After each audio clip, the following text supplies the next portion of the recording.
And a warm welcome to all of you. It's truly a pleasure to have you with us today for this special webinar titled Reflecting Back, Looking Forward, a conversation on the 10th anniversary of the GW UNESCO Chair. My name is Jihye Cha, and I'm delighted to be hosting you today as the newest leg of the GW UNESCO Chair in International Education for Development, housed within GW's International Education Program. On behalf of our esteemed chairholders and my dear colleagues, Dr. Jim Williams, Dr. Laura Engel, and Dr. Bernhard Streitwieser, I extend a heartfelt welcome to each of you. Today, we're celebrating the 10th year anniversary of the GW's UNESCO Chair, and it's a wonderful opportunity to reflect on the remarkable journey that has brought us here, while also looking forward to the exciting future of international education. We're thrilled to be joined by an inspiring group of thought leaders in the field who will share their insights on the evolving landscape of international education and the challenges and opportunities that lie ahead. We hope you'll stay with us throughout the webinar as we engage in a rich and thought-provoking discussion. Throughout the event, we encourage you to share your questions and comments in the chat, and please keep an eye on the chat for relevant resources that we'll be sharing throughout the webinar. To kick things off, we're honored to have Dean Michael Feuer from the Graduate School of Education and Human Development with us today. Dean Feuer has graciously shared some opening remarks, and we're excited to hear from him now. Without further ado, let's hear from Dean Feuer. Hello, my friends. I'm sorry I can't be with you in person today, but I am so honored to be joining you remotely to join in the celebration of this great milestone in the history of the GW UNESCO Chair. This has been a flagship program in our Graduate School of Education and Human Development.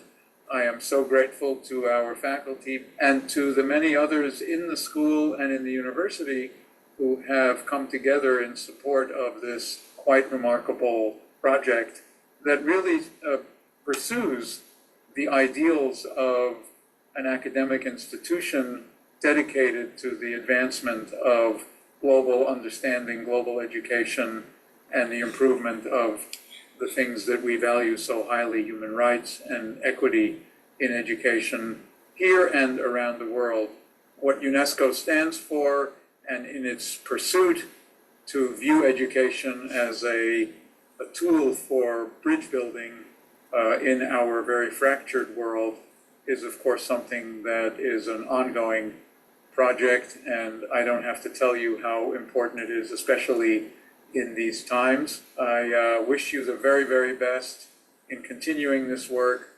I'm sending my congratulations again and deep thanks to our chair, held by our wonderful professors Williams, Engel, Streitwieser, and Cha, and to all the students and scholars and staff who have contributed to this vision during these past 10 years. Thank you for letting me come to you remotely, and have a wonderful celebration. Thank you, Dean Feuer, for your remarks. Now it's my pleasure to introduce Dr. Jim Williams, Professor of International Education and International Affairs, who will share his reflections on his decade-long journey as the UNESCO chairholder here at GW. Dr. Williams. Thank you. Thank you, Dr. Cha, and good afternoon, everyone. We launched the UNESCO Chair in International Education for Development in fall 2014. Over the past decade, our chair has contributed to GW's internationalization efforts, as well as those of UNESCO and our partners in a number of ways. We have hosted and mentored approximately 30 visiting scholars who've engaged in interdisciplinary scholarship across GW, across the university. The chair has launched new classes and seminars on cutting-edge issues in global education, such as refugee education, education for sustainability, in addition to our work on international higher education, global education, and education for development. Our chair's signature GW UNESCO Fellows Program has provided 47 graduate students from the Graduate School of Education and Human Development and the Elliott School of International Affairs with 3 to 6 month internships in 13 different UNESCO regional field offices and institutes around the world. This has placed GW students on the front lines of multilateral efforts to address some of the most significant policy issues of our time. Lastly, through the chair, we've launched 2 research laboratories composed of faculties and students across the university: the Refugee Education Advancement Lab, REAL, and the Global Education Lab. These labs engage globally in research related to the UN Sustainable Development Goals, focusing on areas of equity and educational opportunities for marginalized populations, including particularly refugees, internally displaced persons, and at-risk migrants, and also education for global citizenship and sustainable development.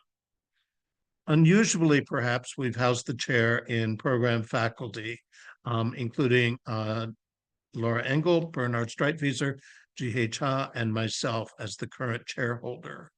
We refer to the current chair, refer to me as the current chairholder, and Dr.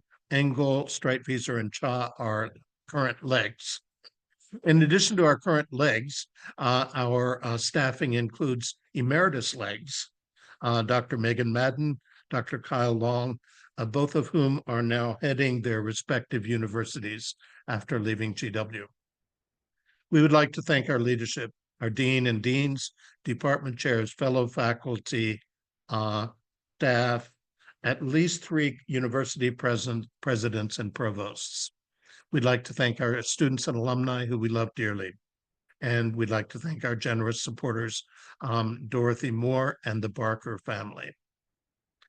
And now, a number of these people have sent video clips about their experiences, which we have edited down to about a lively 5 minutes. Please indulge us.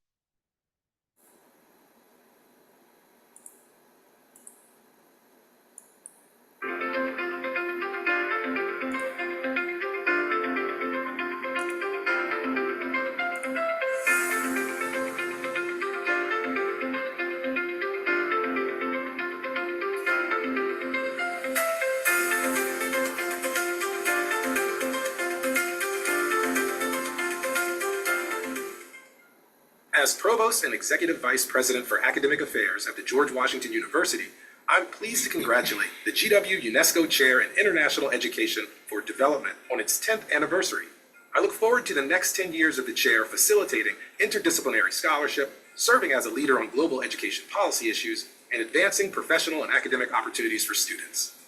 Hello, I'm Kyle Long, and it is my great privilege to serve as the president of the American University in Dubai.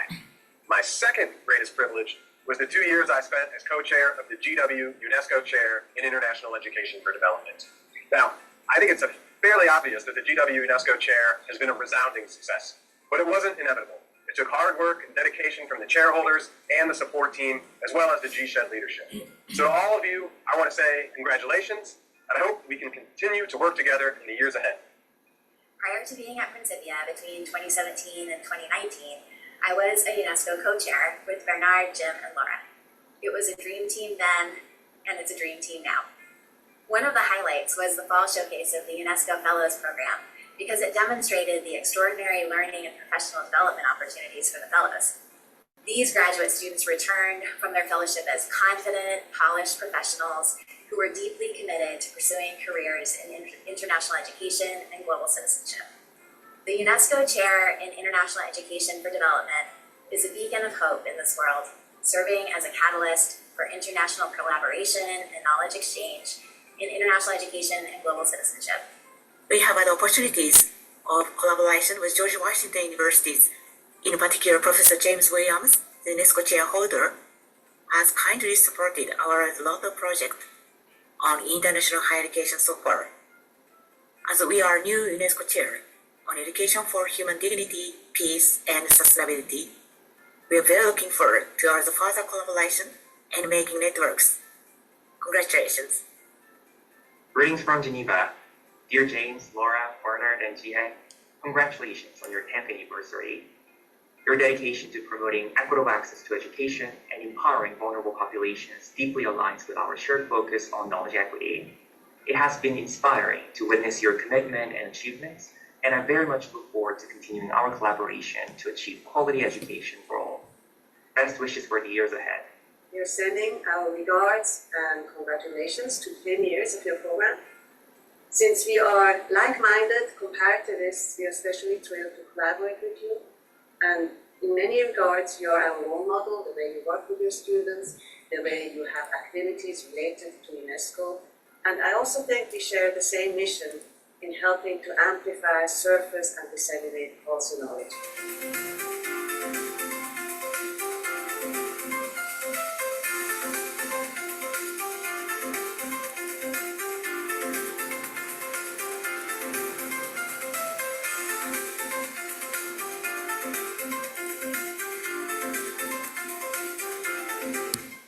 I want to congratulate the GW UNESCO Chair of International Education for Development on its 10th anniversary. Thanks to GW's partnership with UNESCO, I've been able to focus on global citizenship education through my work with APSAU in South Korea.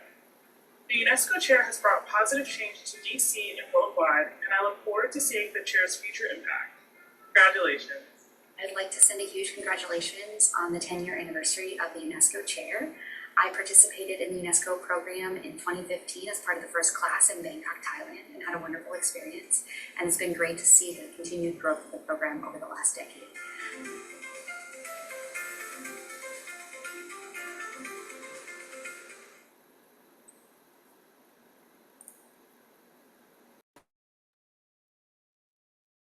Great. Thank you so much. And now I have the honor, truly an honor, of introducing the next chairholder, Dr. Laura Engel. Thank you so much, Jim, and what a wonderful video, and to see so many of the people that have made the chair what it is. So welcome to you all. Good afternoon, good evening, good morning to wherever you are in the world. My name is Laura Engel, and I've served as the co-chair of the GW UNESCO Chair since its launch in 2014, and am so very honored to become the next chairholder. Certainly not at all able to fill the shoes that Jim is leaving in that role. But as we step into the next 10 years, the task before us is not just about sustaining the progress and continuing the initiatives that we've begun, but also about imagining and charting a new course for the GW UNESCO Chair. And as we look forward, we've mapped out 4 different aims thus far. First, to build bridges between our 2 faculty-led labs, and you can check out these labs and the links in the chat. And we aim to build bridges between these 2 labs to generate new research opportunities, particularly in climate migration and education for sustainable development. Second, to collaborate with other groups on campus to develop new globally oriented research and teaching opportunities. Our third aim is to sustain and grow new partnerships with UNESCO offices and institutes that enable students to pursue international internships. And lastly, as we're doing here, to act as a global convener to engage in conversation with thought leaders in education. To that end, I'd like to turn now to our panel on shaping the futures of educational transformation. This conversation comes at a critical juncture. The world is undergoing many profound changes in how we live, work, and learn. Many of these changes are testing the very foundations of international education in ways that we could not have imagined 10 years ago when we launched this chair. With us to discuss the futures of educational transformations are 3 incredible thought leaders who I admire very, very much. I'd like to briefly introduce each of our panelists and then engage in discussion with them. First is Cecilia Barbieri, who is the Chief of Section for Global Citizenship and Peace Education at UNESCO headquarters in Paris. Cecilia has worked with UNESCO since 1999, first in Africa and Asia, and later at the UNESCO Regional Bureau for Education in Latin America and the Caribbean in Santiago, Chile. Prior to joining UNESCO, she worked in the field of technical and vocational training and institutional capacity building, and has been engaged for many years in the culture of peace, human rights, and intercultural education. Cecilia, a very, very warm welcome to you. Our next panelist is Dr. Noah Sobe, who is the Chief of Section for Higher Education, also at UNESCO headquarters in Paris. Noah holds an appointment as professor in the College of Arts and Sciences at Loyola University, Chicago, where he's been on the faculty since 2004. Previously, he worked as Senior Project Officer at UNESCO on the Future of Learning and Innovation team, where he helped to lead the research and drafting of the UNESCO flagship report, Reimagining Our Futures Together, a new social contract for education. Noah, it is an absolute honor to have you here with us today. And our third panelist is Dr. Mirian Vilela, who is the Executive Director of the Earth Charter International Secretariat, where she's been working since 1996. Mirian is also the UNESCO Chairholder in Education for Sustainable Development. Mirian has decades of experience in international and national work related to education for sustainable development, leading and facilitating numerous international workshops, courses, and seminars on sustainability and sustainable development, including, I might add, one that Mirian and I, along with a colleague, Alicia Jimenez, taught together this fall across our two UNESCO chairs. Again, a very warm welcome to Mirian and a welcome to all of you. We are so appreciative that you're able to join us here today, and we are excited to have this discussion with you. So I'd like to first begin with a question to each of you, and I'll begin with you, Noah. That was perfectly timed as you popped up on my screen. So many in our audience will be connected to and are working in higher education. So I wanted to ask you, what do you envision as the main opportunities for educational transformations in the future of higher education? And what are the principles that should guide these transformations? And I'd like to ask if you can keep your remarks limited to about 5-7 minutes. Sure. Thanks very much, Laura. I'm happy to. It's a real pleasure to be here among so many friends from so many different moments. I just want to make a quick shout out to Jim Williams, who was my mentor when I was a graduate student at CIS at one point, well before 2004. I mean, I think it's clear, and I don't think I need to convince you that for higher education to contribute to sustainable futures in which succeeding generations are able to chart their own flourishing futures, we need some kind of pivot. It's clear that universities have a vital role to play in any social pact for the future. And for this, the sustainability of the higher ed sector needs to be assured. And to put it simply, right, for higher education to be transformative, it also needs to be transformed. Now, I have training as a historian of education, so I like to take stock, also examine past promises and historical trajectories anytime we're also looking forward.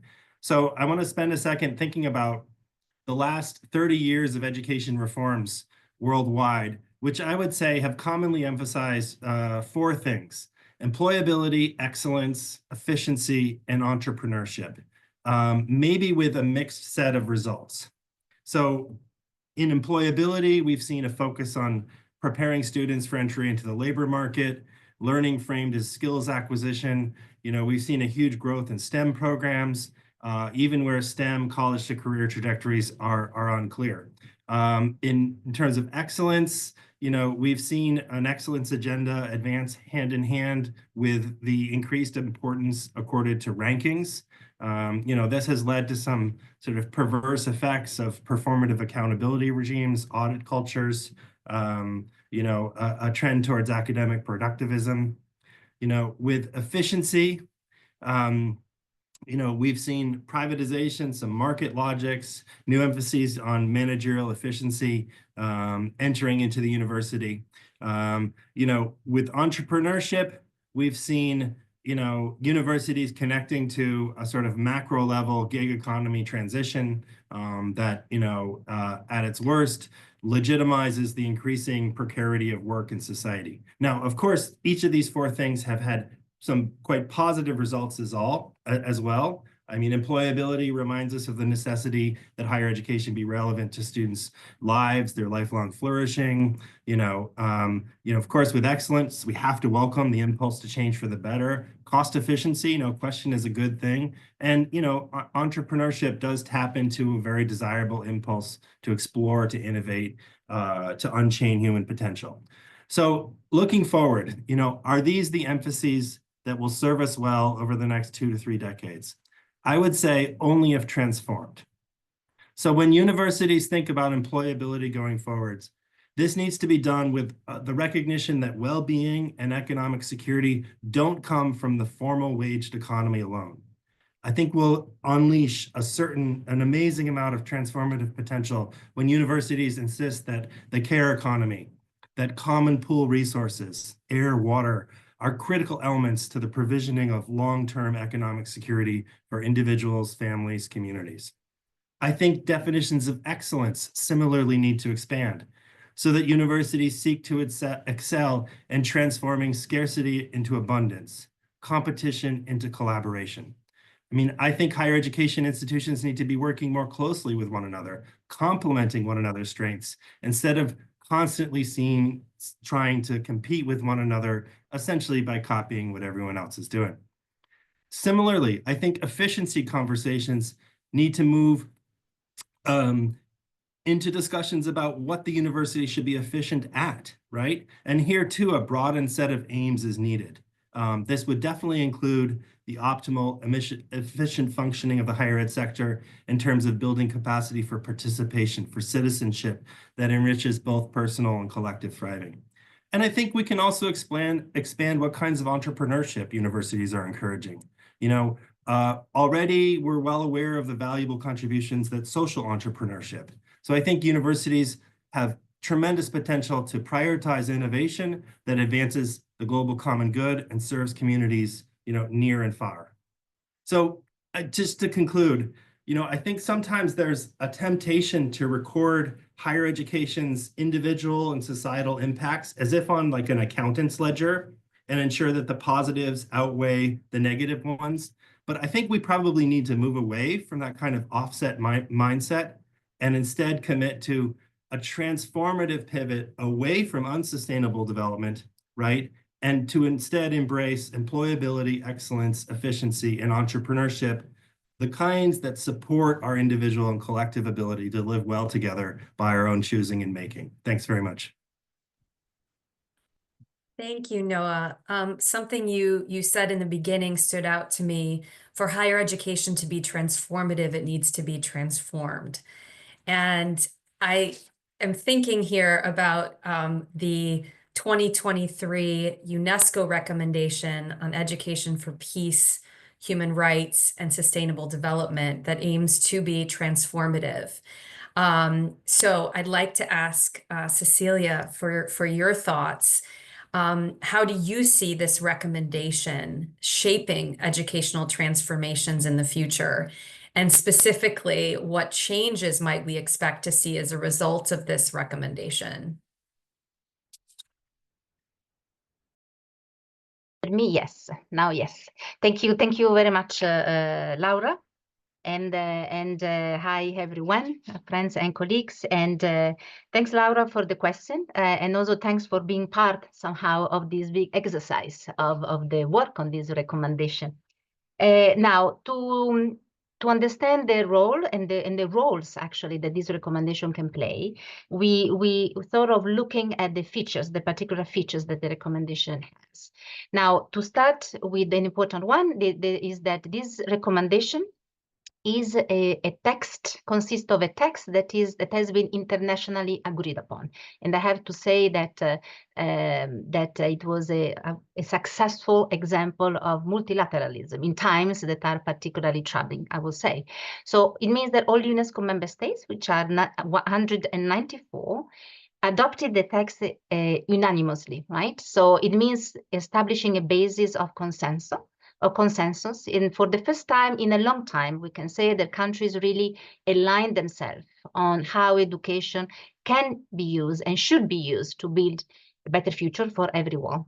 And of course, this is a tool that can be used as a leverage to advocate for change at the policy level. A second important point, a second important feature is that this recommendation is an update to its predecessor. That is a recommendation that was adopted back in 1974. So it means that this new text is grounded in lessons learned from over 50 years of practice, right, in education. Therefore, it is built on evidence.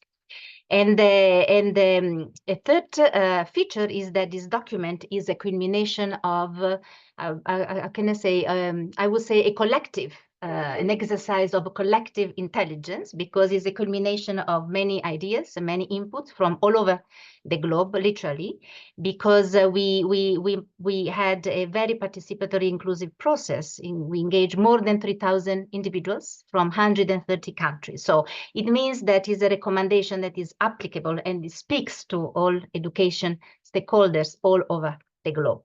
And very importantly, it is informed by a broadened understanding of peace, right? Where peace is an ongoing, is a positive, and is a participatory process. It's a process that is built by daily actions of everyone, of each and every individual.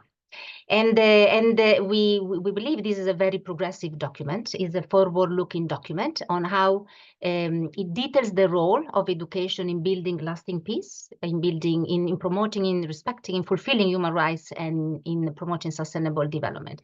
We can say that the content is really a roadmap to guide, accompany countries with all stakeholders from the countries to transform their education system. So talking about transformation, right, of education. Transform the education system in the pursuit of peace.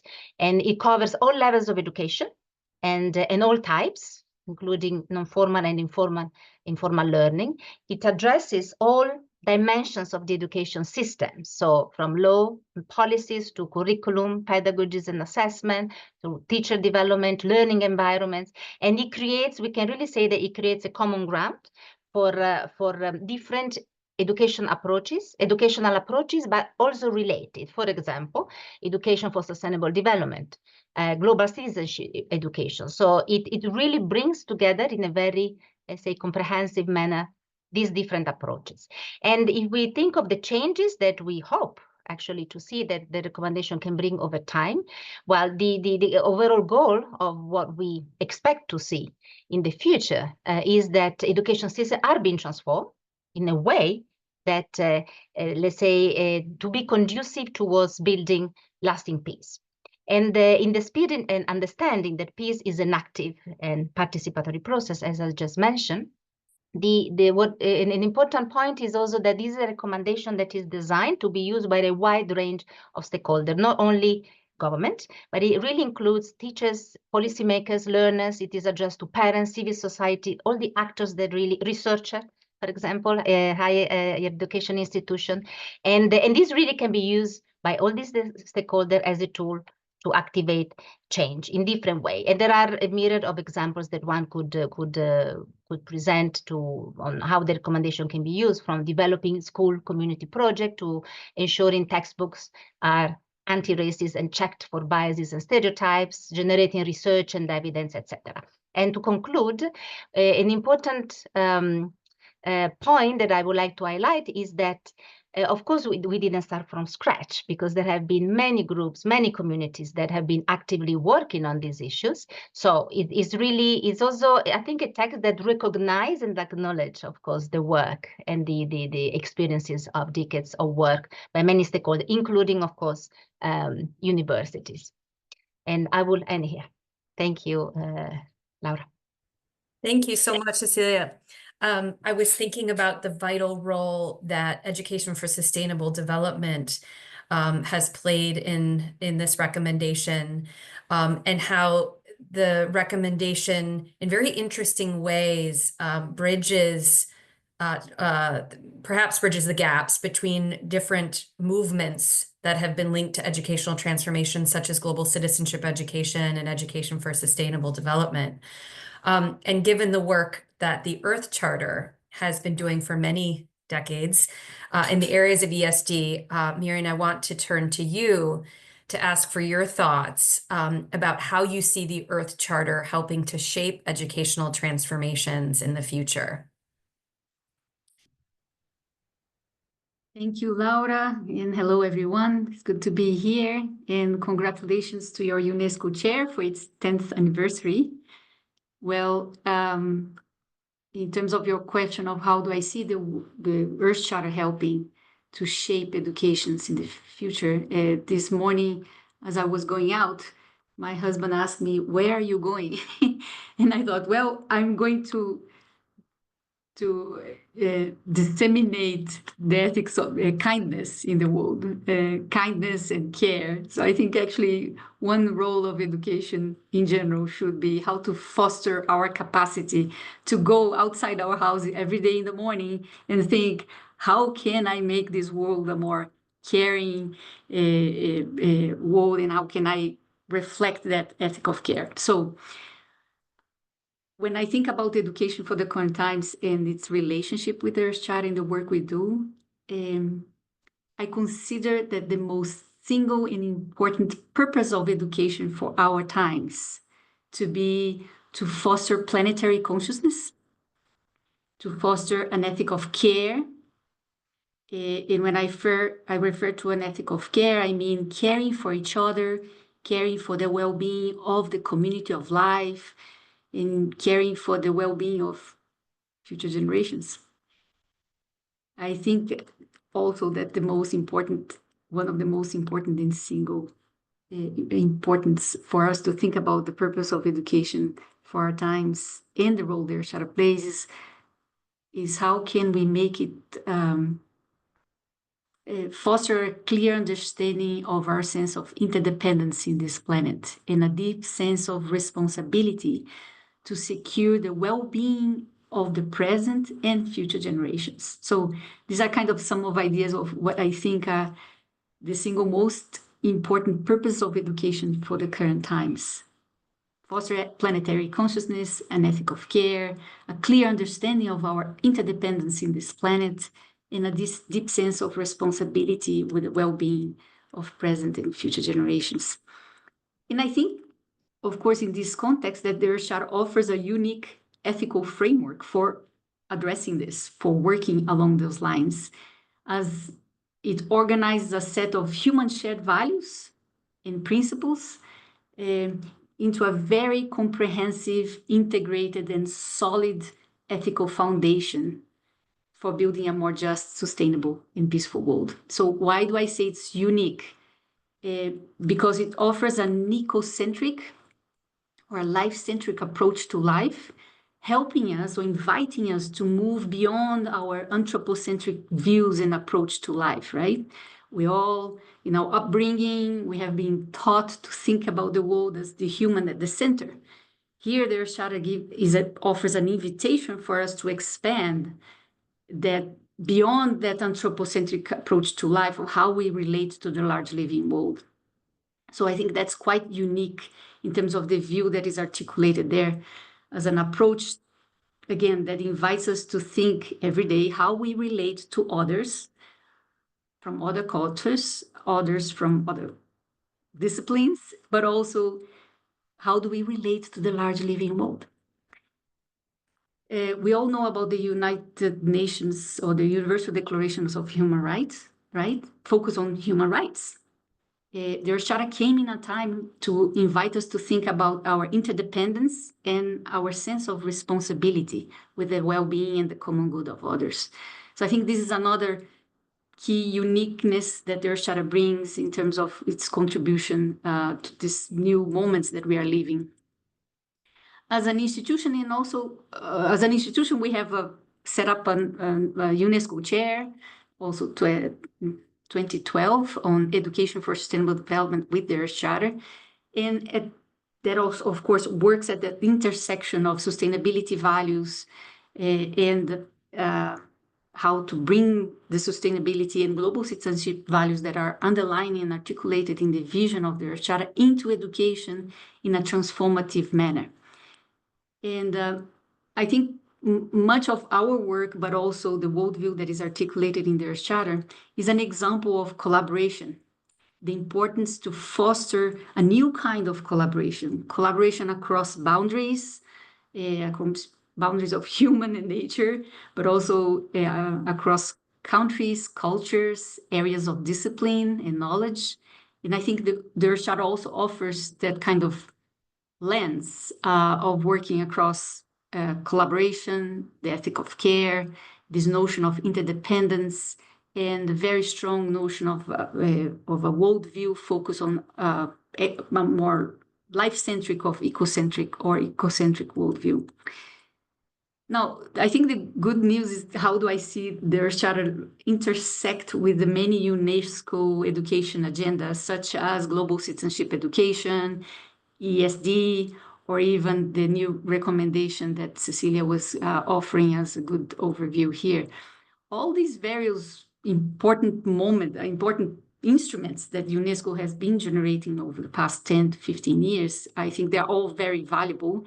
In most of them, all of them call for a new kind of education, a kind of education that empowers the learners with knowledge, skills, values, and attitudes, that for people to take informed decisions and to make them responsible in acting towards the common good or to contribute to social change or sustainability. But then the question I often ask is, what are those knowledges? What are those knowledge, skills, and values, the competences that these documents are talking about? And again, I think their charter offers an important instrument to clarify or to instill dialogue into this. I think we are living in interesting good times to rethink education, but also the purpose of education and how, what are the knowledge and principles that we need to foster. And the recommendation that Cecilia was sharing with us, I think offer 14 guiding principles for transformative education, right, Cecilia? 14 guiding principles. And I would like to highlight 2 of those 14 guiding principles. One is instilling an ethic of care, compassion, and solidarity. And the other principle, among the set of 14 principles, it says that UNESCO makes a call that transformative education involves instilling an ethic of global citizenship and shared responsibility for peace, human rights, and sustainable development. So we need to ask ourselves, are higher educations around the world really putting that at the center of their mission? If we are really living this new moment that is of opportunities to rethink and change the purpose of education, of higher education, we should think, okay, is my university or is my education program in any level really instilling this ethic of care or an ethic of global citizenship and shared responsibility, and putting that as at the core of what I do, right? And it's an important question. And how do we do that? So I think the role of their charter is to help us clarify what is that ethic of care, what is that ethic of global citizenship, how does it look like? And it offers a framework. So now UNESCO adopted 2 resolutions on their charter, one in 2003 and the other one in 2019. So member states adopted that resolution, recognizing their charter as an important ethical framework for sustainability and actually also recommending it to be used as an educational instrument. So I think it's just time for us to make good use of it as an instrument to generate dialogue, to clarify values, and to cultivate this ethic of care.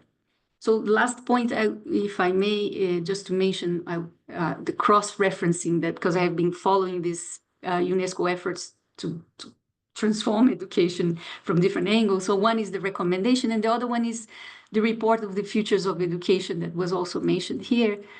But that report the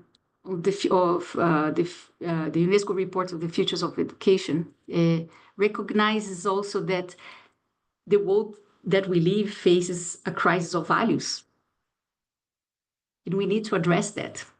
A crisis of values that is evident in the corruption, evident in the intolerance, evident in the normalization of violence, and evident in the sort of triple crisis that we are living of climate change and other things.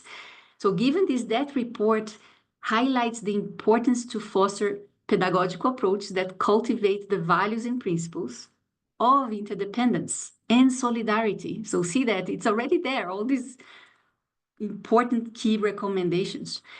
And that report also mentions that education, curriculum, should nurture an ethic of care. So I'm just highlighting what these key ideas that are there that I think we need now to build on it, surf on these big waves that UNESCO has created for higher education and schools to really rethink and put, okay, let's make sure that whatever we do to train future lawyers, future engineers, future business peoples and MBAs, that they will come out of our universities ethically and ecologically literate. So our hope is that the Earth Charter just is used as an instrument with that in that effort. Thank you, Laura. Thank you, Mirian. There's so many positive, optimistic statements in terms of seeing our times as offering unprecedented opportunities for transformation. And I can't help but sort of see the other spin on that. The unprecedented opportunities means there's also a lot of challenges. And I think I'm hearing a number of those mentioned here. No, I caught the word earlier, precarity. And, precarity that comes, for example, from the challenges to global cooperation, precarity that comes from a rapidly changing climate, precarity that it's associated with rising and deepening inequalities, rise of digital extremism. There's so many different kinds of societal challenges that we face. And I'm curious to hear, and this would be a question for anyone in no particular order, so we can see who might want to respond. How can education aim to build this collective common good that I'm hearing, come in through the various comments? How can education build the common good in times that are marked by these challenges? And I noticed in a lot of our Q&A, words like isolation, nationalism, a turn towards nationalistic tendencies, a kind of hunkering down. So how do you see education building a common good in these times, in these turbulent times? So I don't know if anybody would like to respond to that big old question. Can start perhaps? Please.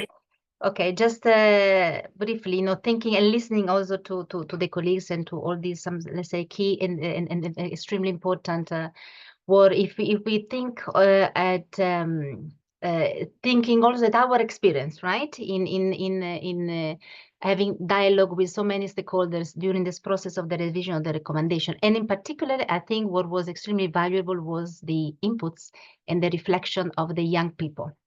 So I just, thinking of the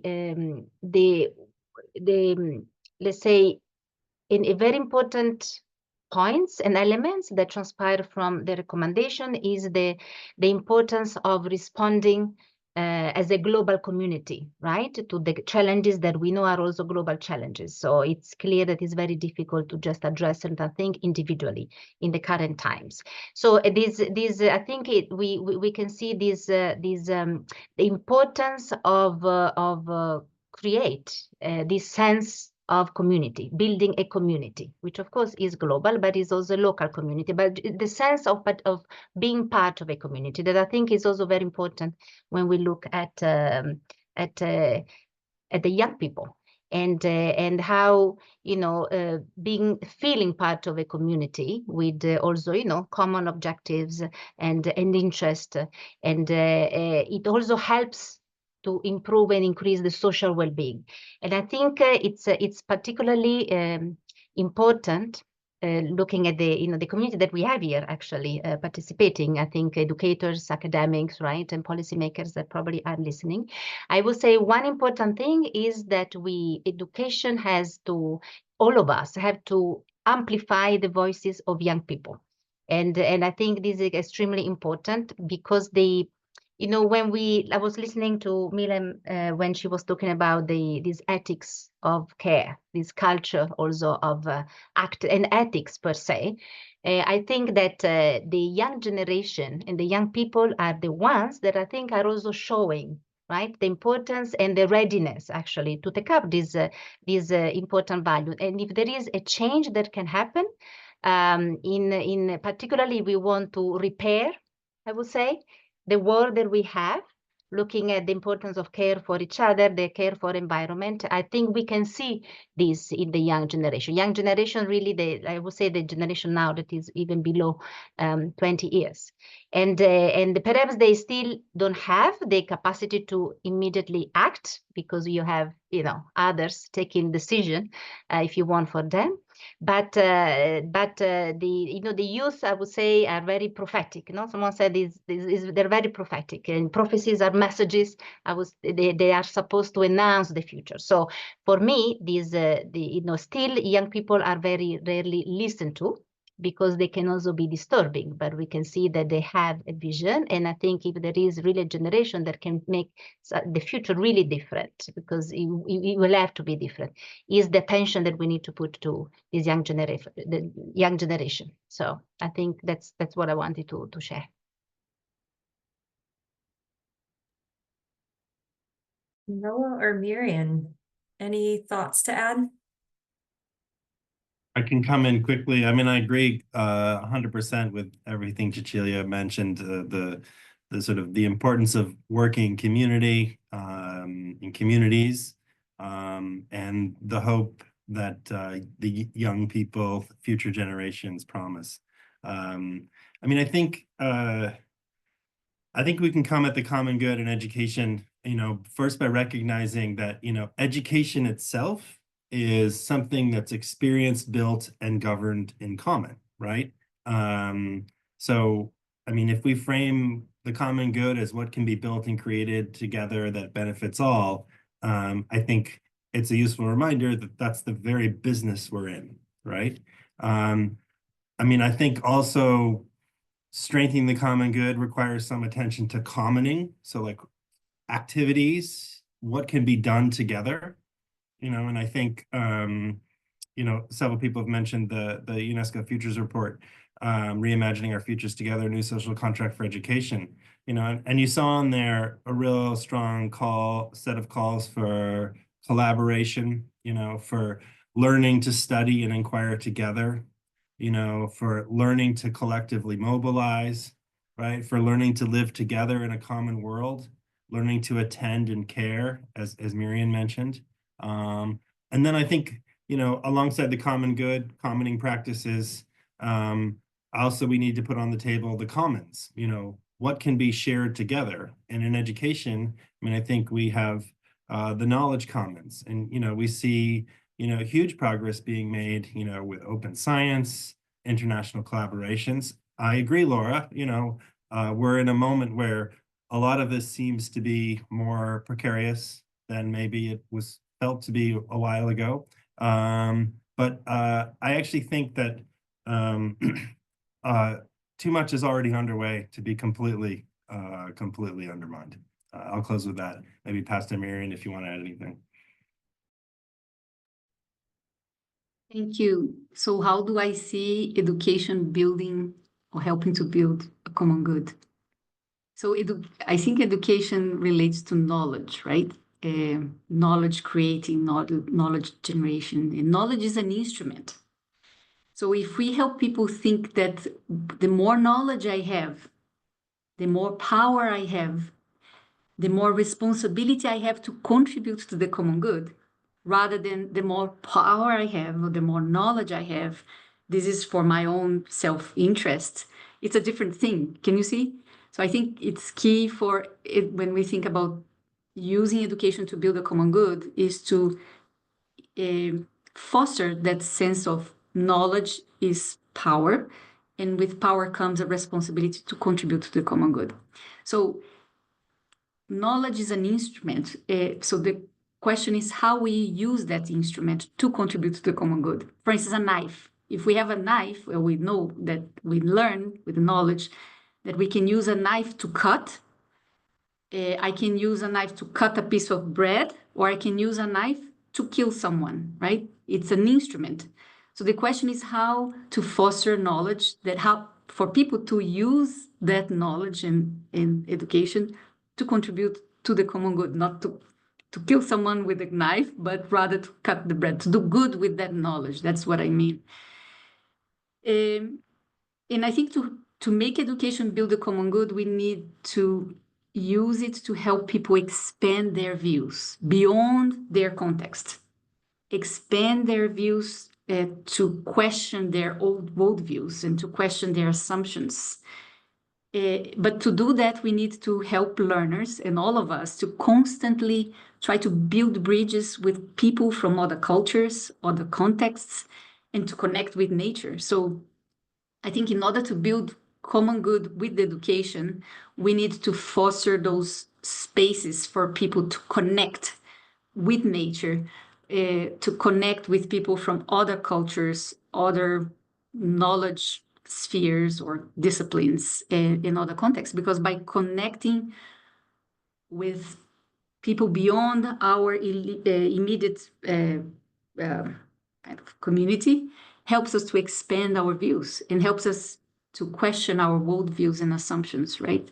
So I think it's key. And the last point is about helping people to be sensitive, working with our heart, not only with our brain. So I think it's key for using education as a driver to build the common good, to align our mind with our hearts and hands, what we do with what we think and know, and with our hearts, right? So it's very important to give more visibility to the importance that education foster sensibility, not just knowledge. And of course, that's linked to care for the others.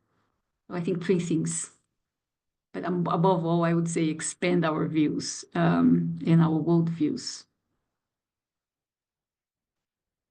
Thank you to each of you for those thoughtful responses. And this will, I think, I hope, build nicely on this conversation. This is a question that was asked by an audience member about the shift towards more nationalistic tendencies in education. And how do you see approaches like peace education, anti-racist education, global citizenship education, or sustainability education being integrated into systems that are prioritizing nationalistic approaches? And I know from conversations with students, I would add to that question that at times it can feel as if these things are binary, and that when a system moves towards more nationalistic approaches, we have to sacrifice, or that we are undermining, to use your word, Noah, these other kinds of approaches that perhaps build the common good, develop collective understanding, build bridges, etc. So curious if any of you have perspectives on how we would integrate these different approaches to transformative education in systems that have increasingly moved towards nationalistic approaches.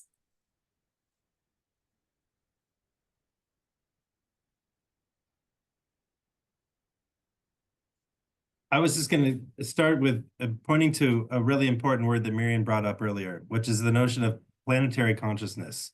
I'm not sure if that's an overarching concept or not, but I guess beginning with a recognition that like national identities are very important, you know, identities of all sorts are very important and can't be overlooked. I think that one of the ways we get to a kind of global mindedness, and I would much prefer the term planetary consciousness that Mirian was using, is by attending to the spaces that we're in, the spaces around us. And when we do that, we really quickly recognize that the political boundaries of the world don't correspond to Earth's ecological boundaries. You know, the rivers flow into the oceans that connect with other oceans, right?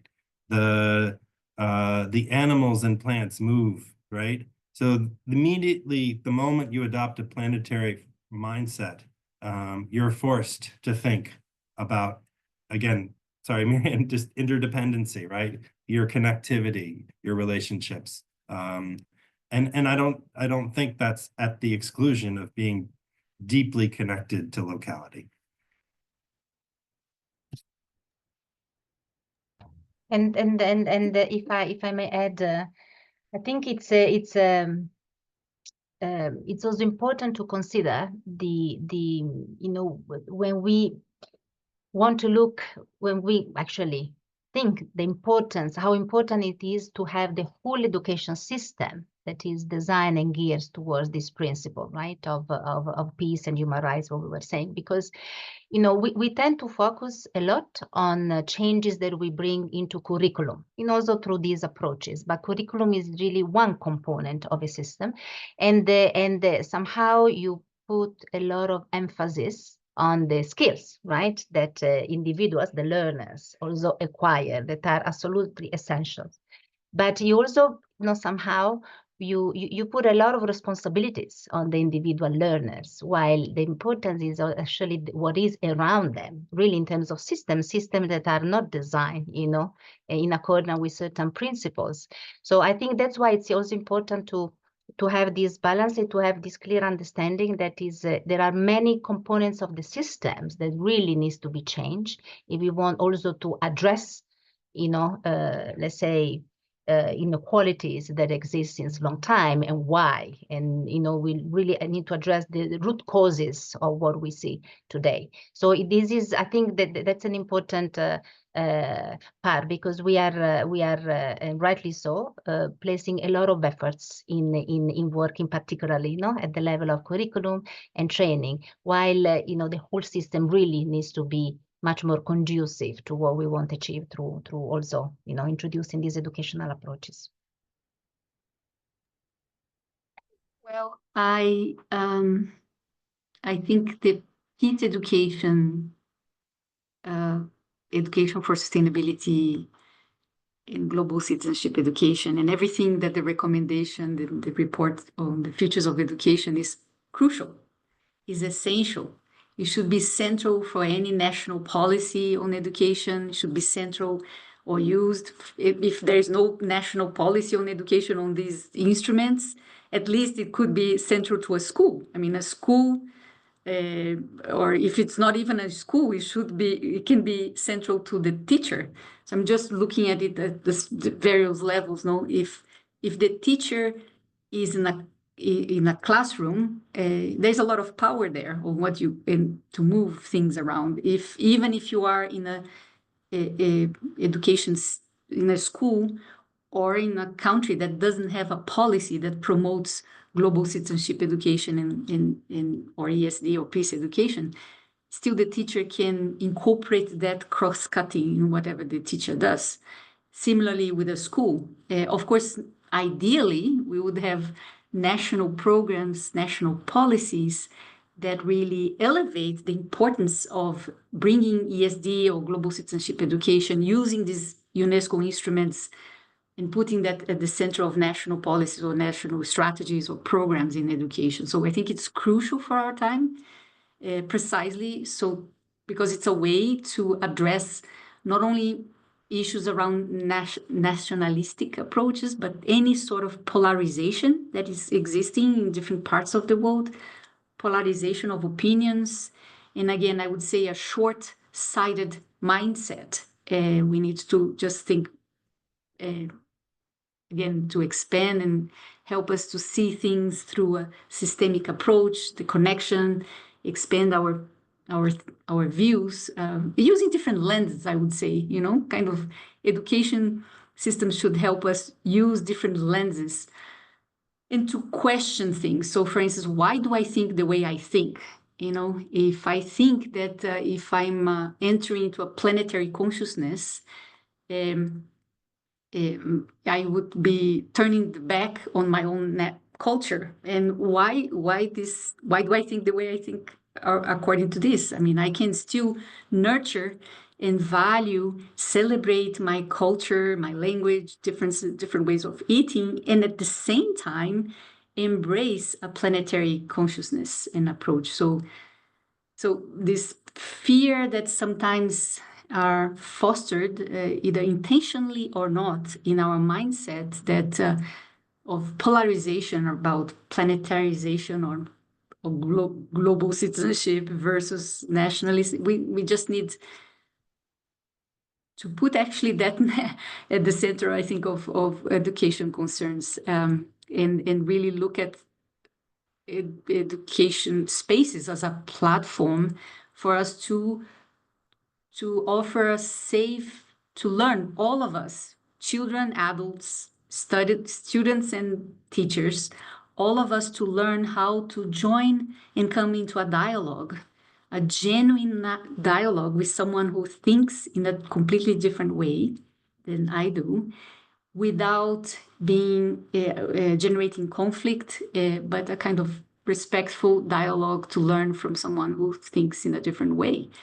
It's crucial, but a dialogue that really helps us, again, to expand our views, to be respectful, mindful of others and other ways of being, without the fear of turning again the back on this. I think in all our countries, traditionally, our upbringing, primary, secondary schools, is about fostering patriotism, fostering our sense of loyalty with the nation we come from, and that's okay.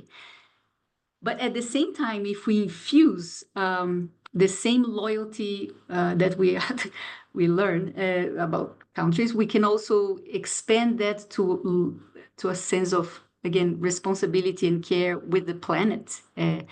If we put lenses of interdependence, how we are connected, and it doesn't mean that we are going to go against the loyalty for our countries and etc. So again, I think both can work together, and it's actually quite important that we create spaces for us to see that this can go together. I can just come in on one more thing. Mirian, your comment about the importance of creating spaces completely resonates. And I mean, to connect to the question about, kind of increased nationalistic approaches, and I mean, maybe this is a perspective coming from a higher ed position, but I think it applies across all levels. We are seeing in the world today real threats to academic freedom, to institutional autonomy, right? And I mean, I think one of the necessary things to make education into the kind of platform you're describing really well, Mirian, right, is to stand up for the freedom to learn, right? To stand up for academic freedom, institutional autonomy, in the face of challenges, which I think are growing. So I think that's an important set of work ahead of us as well. I think this next question will build on that, and I'm trying to combine a couple of questions that have come into the Q&A. To advance these different approaches that we're talking about in light of these trends in nationalism or division, much seems to be added to school leaders and teachers' shoulders to really mobilize these different ideas and approaches. So in kind of concrete terms, how do you think we should best support education staff and educators at all levels, especially at times when there are efforts to undermine education, but specifically to those who are faculty members, who are teachers at primary, secondary levels, who are education staff, headmasters, leaders. What concrete ways do you would you suggest that we can best support them in terms of toward educational transformation?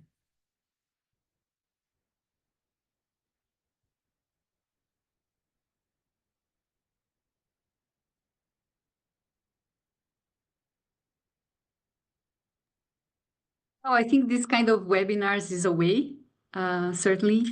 For me, I see this kind of dialogue and webinars is an opportunity of lifelong learning, certainly.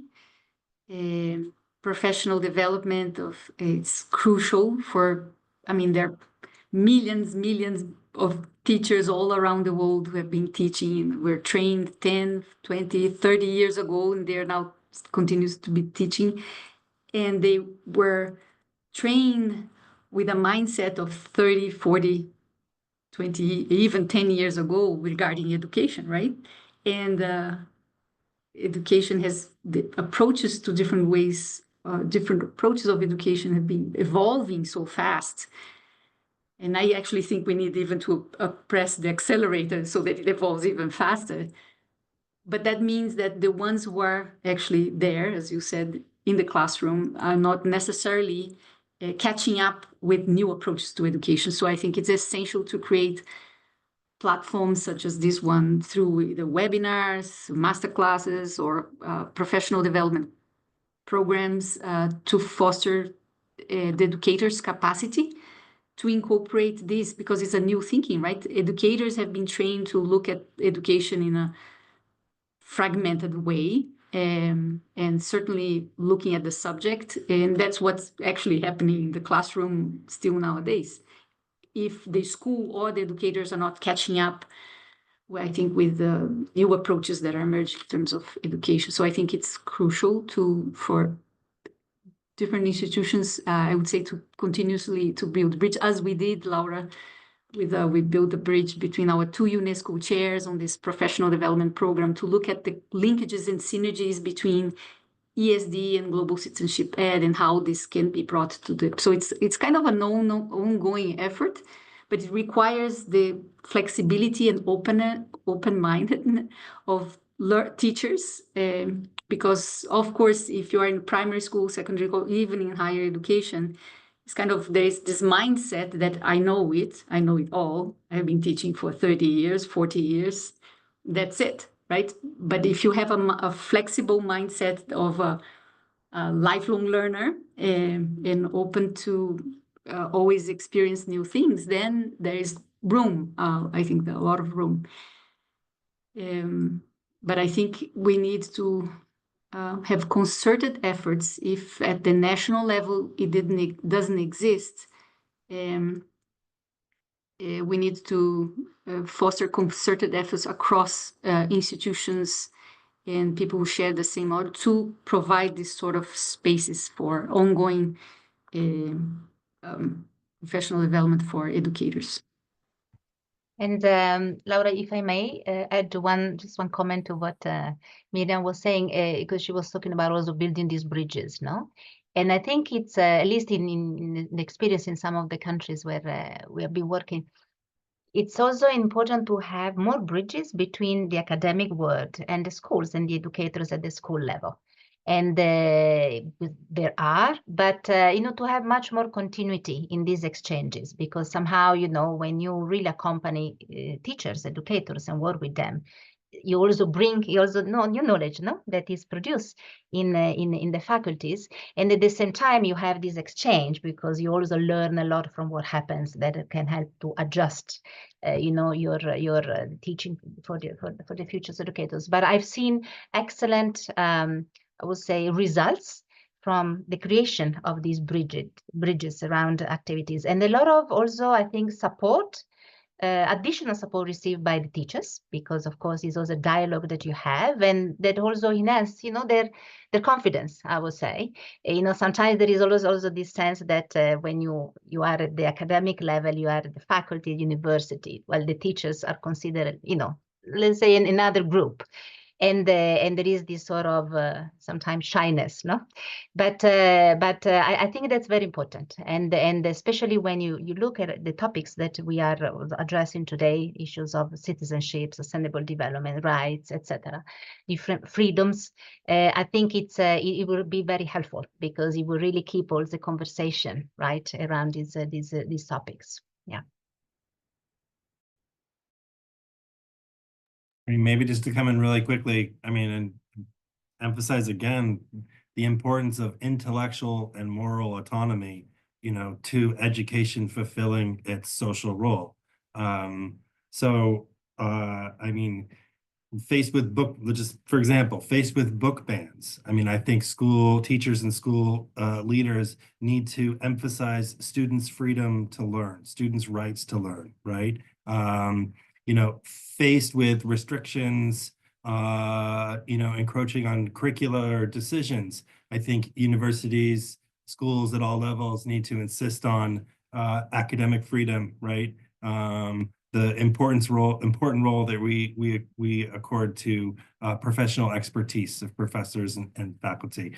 And then finally, just to support what my two colleagues here are saying about the importance of teachers' working conditions, particularly at this moment, and working on continuing to strengthen them, and continuing to recognize and strengthen the crucial role that educators play in our societies.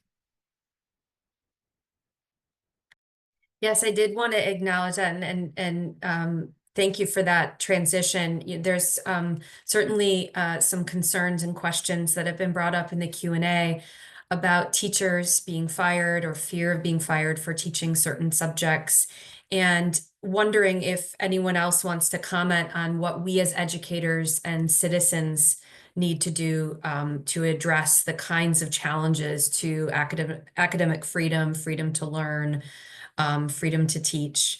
And so I'll pause there just to see if anyone else wants to comment on that. Maybe just to take it back to this session, that's precisely why I think vehicles like the UNESCO Chairs Network, as we're seeing in this conversation today, is so useful. Let's not forget that academic freedom also extends into the right to be a member of professional associations, right? To involve oneself in collaborative research, across borders and outside of institutions. And those are under threat in today's world as well. So I think, we have a lot of work to do, and, I think we're seeing exactly the importance of something like the GW chair in that. Thanks.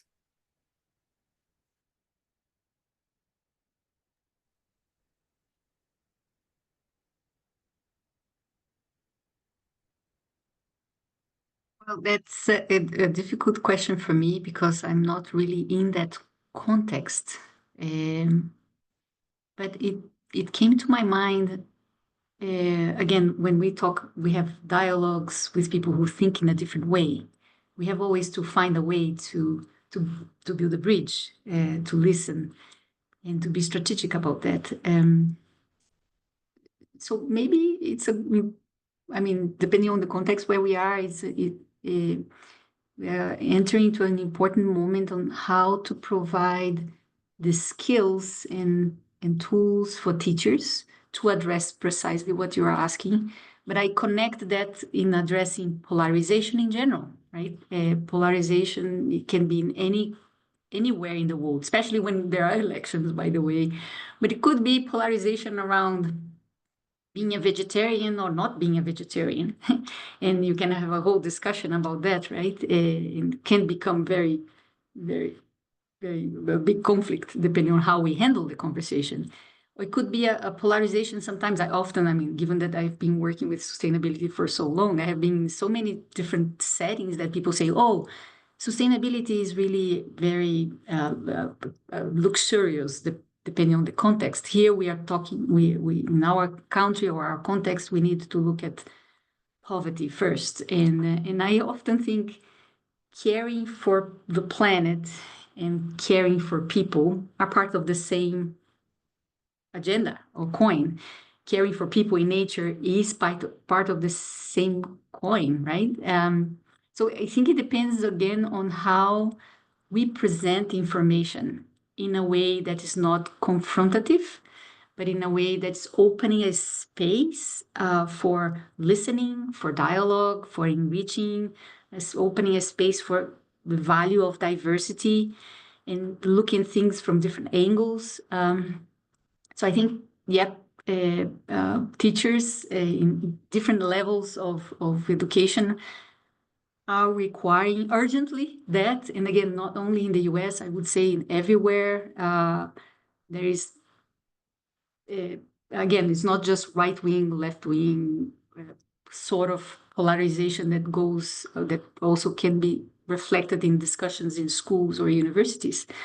But it's all the kinds of collaborations of polarization, as I mentioned. Therefore, I think these fostering competences we have been looking at competences on ESD, competences on global citizenship education involves the capacity to generate respectful, open, fruitful dialogue. So Paulo Freire, 50 years ago or even more, talked a lot about dialogue and critical thinking.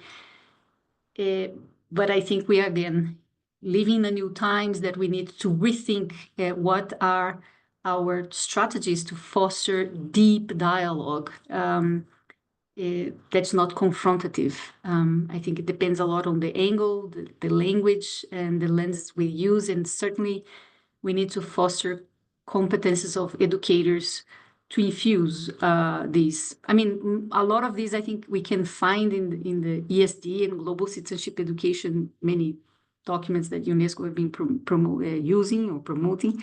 We just need to shrink that gap of where this information is and bring it to the hands, hearts, and heads of educators across the world. So I'm super mindful of time. And so I want to give everyone a very brief minute for a closing remark. And we have, as you know, a very diverse audience here and who have different roles, but many are international educators. So as you think about a way that you would like to close out in a minute or less, what is one action item or one piece of advice that you would give international educators? We have many who are here, again, different roles, but one thing that links us, a lot of us, is international education. So what advice or one action item would you propose? Cecilia, do you want to start with you? Yeah,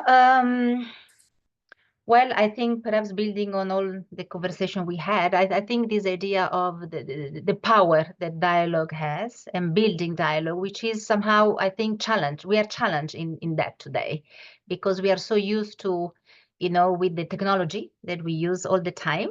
This does not promote much dialogue, no? We are used to just respond immediately to something we received without really have a deep thinking and reflecting. And so this has, an impact on all the things we were saying. So I think the importance of always foster dialogue in every way possible, across different groups with the students, with teachers, with our communities, and try to, because it's important to have this exchange and this understanding, of course, of what the others view are also. And I think that's a very strong building block to, if we want to achieve, let's say, the values and the principle that we have been talking about. Yeah. Thank you. Miriam? Piece of advice, to be flexible in our mindset as educators, to think different ways about education. So even beyond our institutional borders. So Normally, we are limited to institutional borders, right? The frontier of our universities or our schools. But I think now we can also build bridges across institutions in our education programs. And we are living interesting times about that. We have been experiencing for the past 10 years doing one course for young leaders that many universities are engaged in it. So again, kind of why a course should be limited within the boundary of a university. So I think that's one thing. And I would like to end with this. I've been thinking in the last 2 months about reality and magical reality. So behind me here is the paintings of my father-in-law who passed away just 2 months ago. And of course, that has been helping me to think about the value of magical realism. He was an artist that painted about images of magical realism. And I think educators, international educators, and all of us should have a portion, a drop of magical realism in everything we do. So always a lag in reality. Yes, the current context, all our limitations and things that could move us to despair and etc. But we also could put another leg or our mind in magical realism and in think that reality from an expanded angle. And I actually think major movements that have actually Thomas Barry used to say that major movements in the world of big change, the Berlin Wall, when it fell down, maybe a few months before, many people would say it's impossible, right?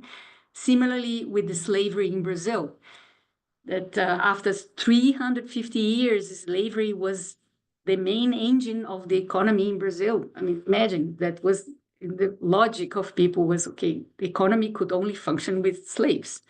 So that was the logic, right, of those times, 150 years ago.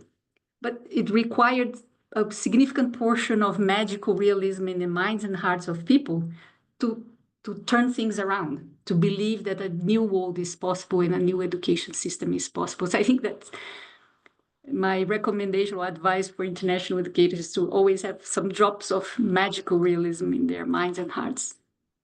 So I'll just quickly take that magical realism and I'll spin it in the direction of trust.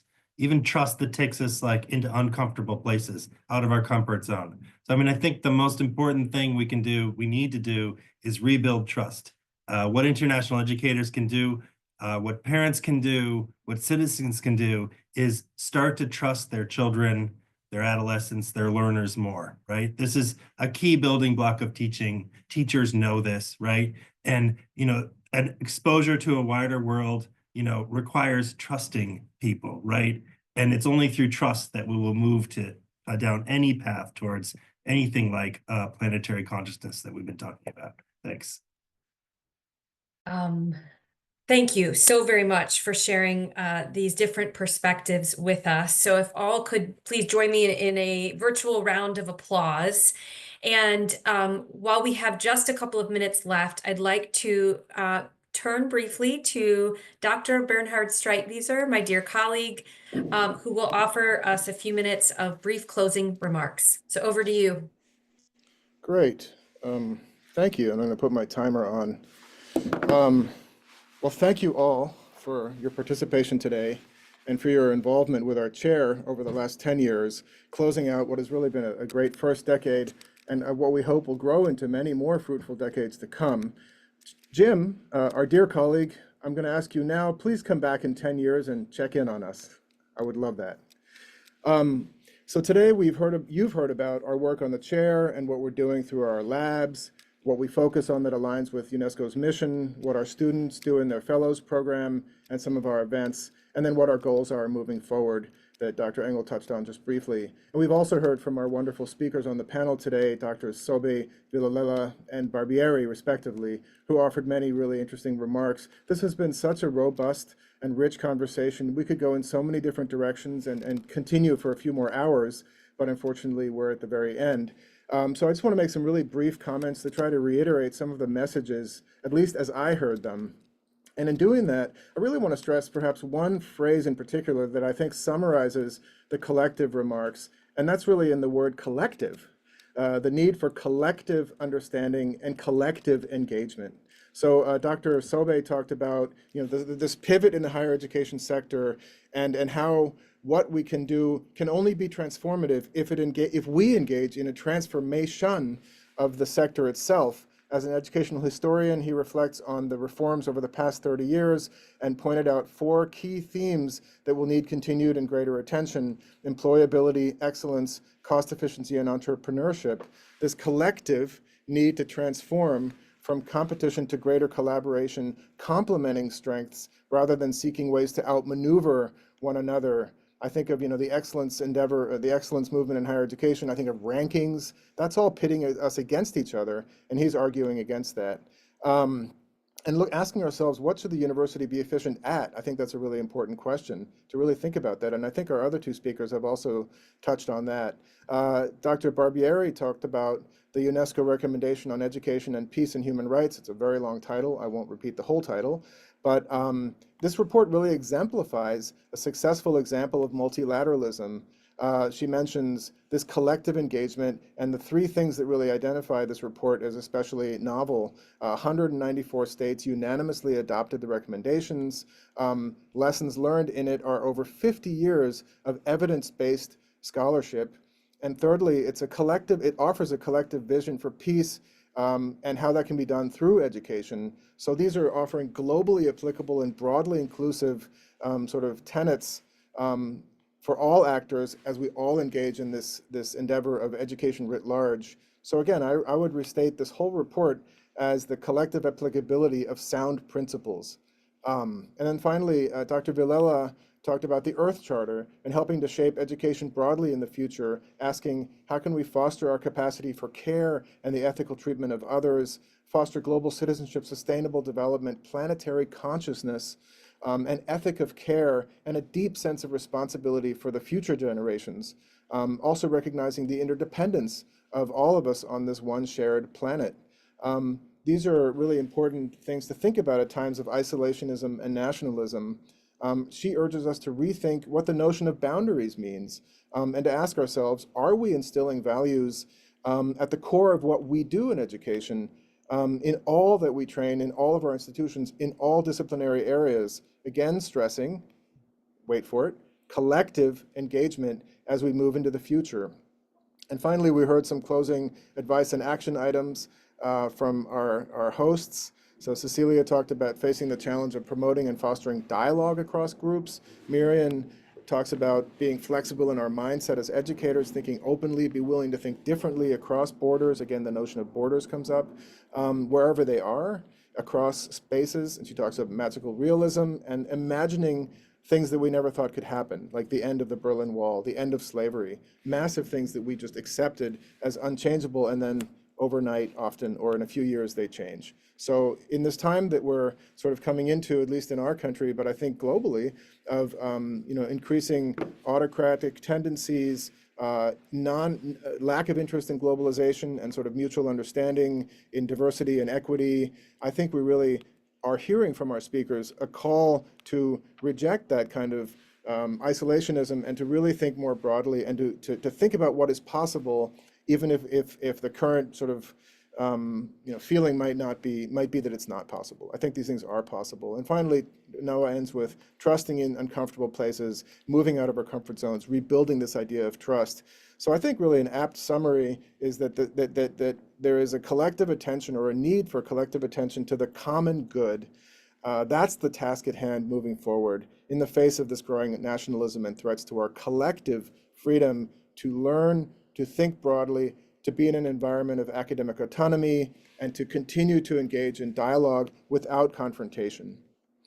So finally, as for the chair, to end, as the world comes most recently to feeling more fragmented, less democratic, more globally turbulent, more rapid policy changes, more global challenges to cooperation, the rise of extremism and xenophobia, we in this chair, and I think we as a group today, will continue to be inspired by and build upon UNESCO's original mandate, launched on the 16th of November 1945 at the end of the Second World War. not that long ago in the big picture, and yet we see really frightening trends sort of reappearing.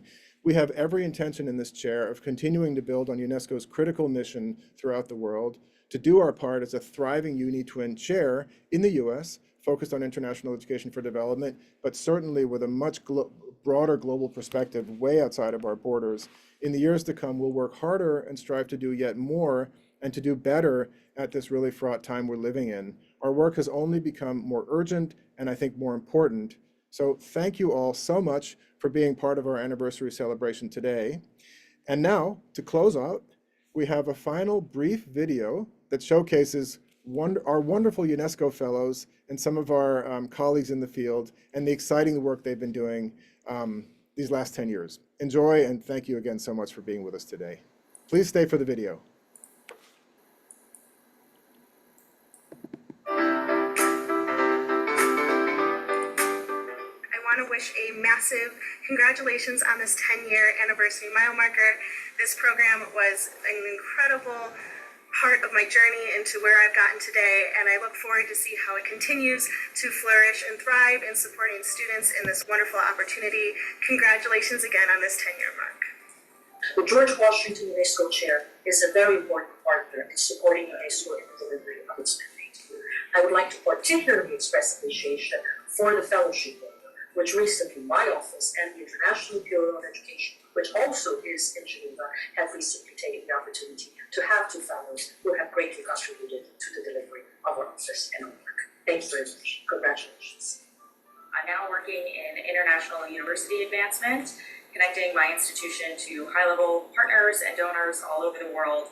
So I truly draw on my experiences as a GSHED student and as a fellow every single day. And want to extend my congratulations to the chair on 10 years of impactful work at GW and far beyond. Hey everyone, my name is Dave Childress. I'm an international education researcher and consultant with UNESCO and IIEP, and I had the honor of being a 2019 UNESCO Fellow to the IIEP office in Paris. Just want to say congratulations on 10 years and hope you guys can keep up this great partnership so future classes have the same awesome opportunities. I'd like to give a huge congratulations to the GW UNESCO Chair on its 10-year anniversary. I currently work at UNESCO headquarters in Paris, where I started off as an intern just over 2 years ago through the UNESCO Fellows Program offered by the chair. This program has had such a positive impact on my life, and I look forward to collaborating and supporting however I can moving forward. Congratulations again, and wishing the chair many, many more years of success. I was a UNESCO Fellow in 2023. I worked in Hamburg, Germany at the Institute for Lifelong Learning.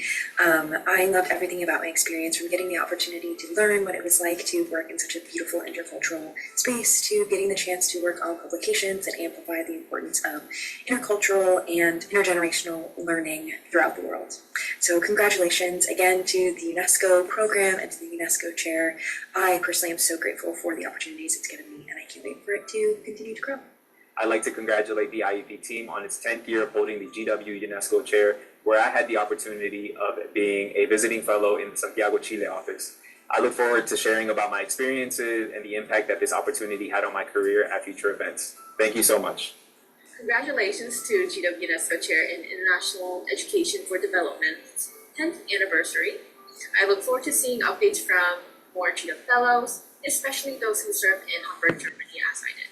Wonderful to celebrate the 10th anniversary of the George Washington UNESCO Chair. Hard to believe it's actually been that long. You've done absolutely amazing things in such a short period of time. We've actually had UNESCO itself, the US, our students, nothing short of fun. And the chair has been just a leader in our field of global education, citizenship education, all the things you do. First, I want to send a huge congrats to the GW UNESCO Chair for reaching its 10-year milestone. As a former UNESCO Fellow, it's always a pleasure to connect with current and prospective students who are interested in the program and the UNESCO Fellowship. So congrats again, and to many more. I had the honor of being a UNESCO Fellow last year, when I completed my fellowship at the UNESCO office in Rabat, Morocco. I would like to extend my heartfelt congratulations to the entire GW UNESCO Chair in International Education. I feel truly fortunate to have had the opportunity to engage with all the UNESCO chairs, each of whom truly contributed to making my academic journey more enriching and insightful. Congratulations, DW, on 10 years with the UNESCO chair and IEP. That's awesome. This is Catherine Tech. I was part of the group in 2016 at the UNESCO office in Dakar, Senegal. I am so looking forward to seeing all the other amazing UNESCO sites where students are going and to hear about their work, because I know that my experience had a great impact on my career and profession. I wish a very happy 10-year anniversary to the GW IEP UNESCO Chair. I look forward to celebrating this very important milestone and the many, many more to come. Happy anniversary!